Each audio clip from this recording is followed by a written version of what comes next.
The Stork's Sister. Dr. Purnima Devi Burman has a dream of humans and storks living side by side in harmony. But why storks, you might ask? Let us travel to the state of Assam, a fertile land nestled in northeast India, bordered by West Bengal, Meghalaya, Arunachal Pradesh, Nagaland, and Bangladesh. This beautiful land is home to some incredible wildlife, including one of the last populations of the greater adjutant stork, known in Assamese as the Hargila.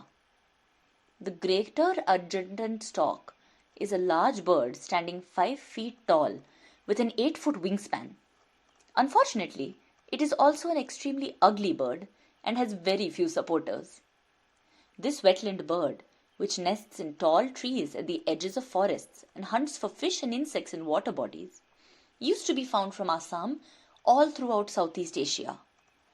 However, only 1,200 adult storks remain today, and they only live in small pockets of land in Assam, with a few breeding populations spotted in parts of Bihar. Another small population lives in Cambodia. Unfortunately, in Assam, their nesting trees are found on private property. So, how did Dr. Burman go about the Herculean task of saving this endangered stork? First, she decided to tackle the bad image that the storks had gathered in the villages due to their messy habits. She went from door to door, talking to the women and pointing out the similarities between children and the storks.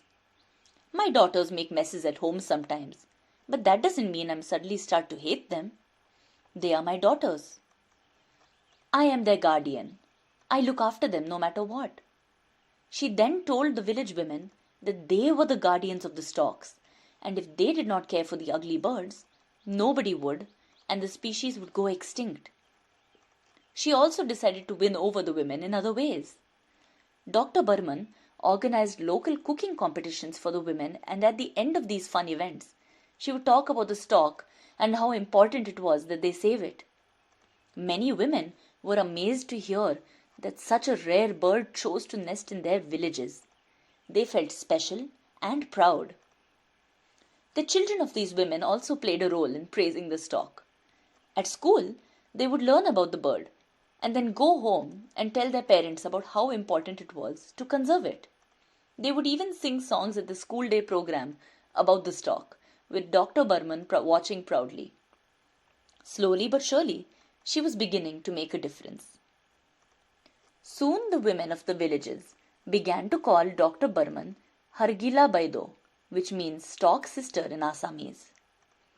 People began to call her when baby storks fell from their nests and were injured, and even helped to transport them to the Assam State Zoo, where the veterinarians could nurse them back to health. Since 2010, people have not cut down a single tree on their private lands, choosing to let these storks nest in peace.